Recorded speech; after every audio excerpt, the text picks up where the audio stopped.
போராட்டத்தின் மூலம் பெற்ற 10 மசோதாக்களில் தமிழக மீன்வள பல்கலைக்கழகத்திற்கு முன்னாள் முதலமைச்சர் ஜெயலலிதாவின் பெயரை சூட்டுவதும் ஒன்று. கட்சிகளுக்கெல்லாம் அப்பாற்பட்ட உன்னதமான தலைவராக திகழ்ந்து கொண்டிருப்பவர் தமிழக முதலமைச்சர் ஸ்டாலின் என விழுப்புரம் சட்டமன்ற உறுப்பினர் லக்ஷ்மணன் தெரிவித்துள்ளார்.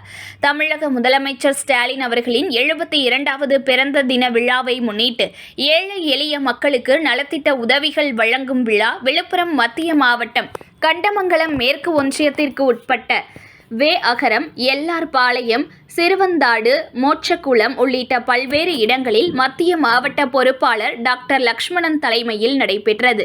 நிகழ்ச்சியில் 1000க்கும் மேற்பட்ட மக்களுக்கு நலத்திட்ட உதவிகளை டாக்டர் லக்ஷ்மணன் வழங்கி சிறப்புரையாற்றினார்.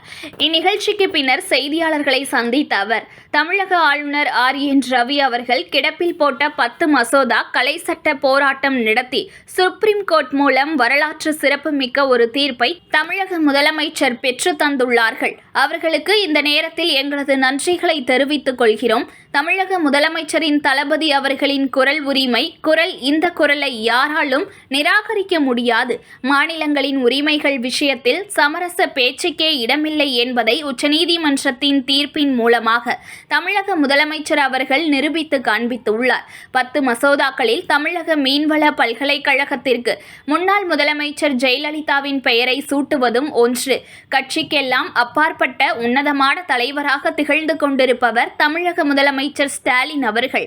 இதற்கு கூட சட்டமன்றத்தில் அதிமுகவினர் யாரும் நன்றி தெரிவிக்கவில்லை என்பது வேதனை அளிக்கிறது. சுதந்திர தினத்தன்று தேசிய கொடியினை கோட்டையில் ஏற்றுவதற்கு உரிமைகளை பெற்றுக் கொடுத்தவர் தமிழக முதலமைச்சர் ஸ்டாலின் அவர்கள்.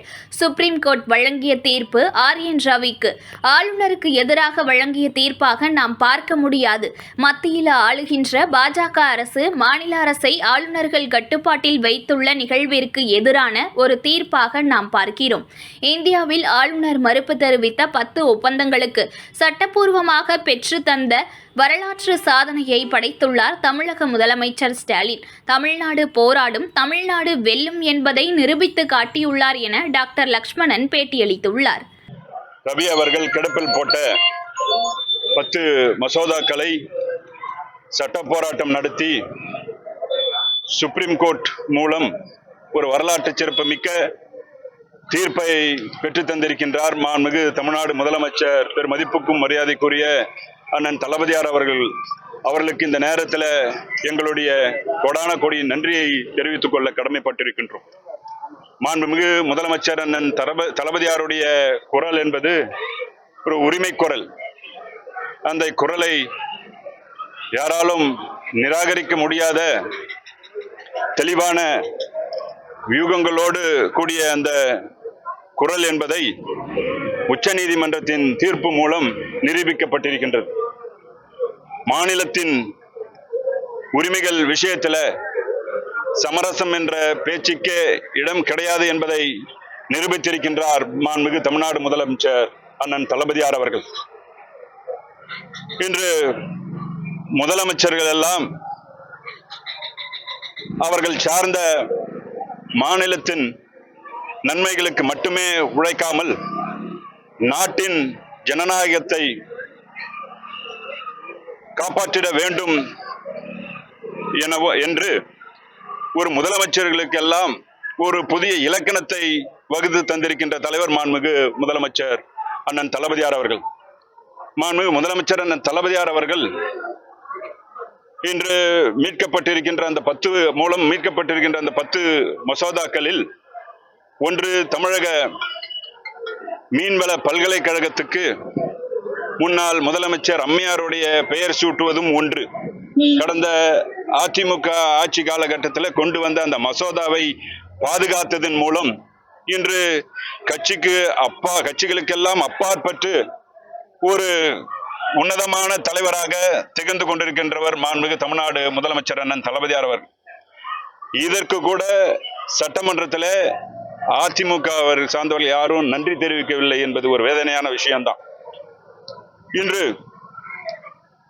சுதந்திர தினத்தன்று அத்துணை மாநில முதலமைச்சர்களும் தேசிய கொடியை கோட்டை கொத்தளத்தில் ஏற்றுவதற்கு அந்த உரிமை பெற்றுத்தந்த தலைவர் முத்தமிழறிஞர் கலைஞர் அவர்கள் வழியில இன்று மற்றும் ஒரு மாநில உரிமையை மீட்டுக் கொடுத்திருக்கின்ற அத்துணை மாநிலங்களுக்கும் மீட்டுக் கொடுத்திருக்கின்ற தலைவராக திகழ்ந்து கொண்டிருக்கின்றவர் மாண்புமிகு முதலமைச்சர் அண்ணன் தளபதியார் அவர்கள்.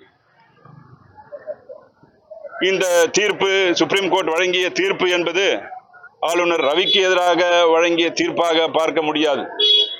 இது எதிர்க்கட்சி ஆளுகின்ற மாநிலங்களை ஆளுநர்கள் மூலம் அதை ஒரு கண்ட்ரோல் செய்யும் வித்தையாக இன்று செய்து கொண்டிருக்கின்ற ஒன்றிய பாரதிய ஜனதாவுக்கு அவர்களுக்கு எதிர்ப்பாக கொடுக்கப்பட்டிருக்கின்ற தீர்மானமாக தான் இதை பார்க்க வேண்டும். இன்று இந்திய அரசியல் வரலாற்றிலேயே ஒரு 10 மசோதாக்களுக்கு ஆளுநர் மற்றும் ஜனாதிபதி ஒப்புதல் இல்லாமையே சட்டப்பூர்வமாக்கிய அந்த ஒரு வரலாற்று சாதனையை படைத்திருக்கின்றவர் மாண்புமிகு முதலமைச்சர் அண்ணன் தளபதியார் அவர்கள். இன்று தமிழ்நாடு போராடும், தமிழ்நாடு வெல்லும் என்பதை இதன் மூலம் நிரூபித்து காட்டியிருக்கின்ற தலைவர் மாண்புமிகு முதலமைச்சர் அண்ணன் தளபதியார் என்பதை பணிவன்போடு தெரிவித்துக் கொண்டு விடைபெறுகிறேன். செய்திகளை உடனுக்குடன் தெரிந்து கொள்ள லைக் பண்ணுங்க, ஷேர் பண்ணுங்க, சப்ஸ்கிரைப் பண்ணுங்க, மறக்காம கமெண்ட் பண்ணுங்க.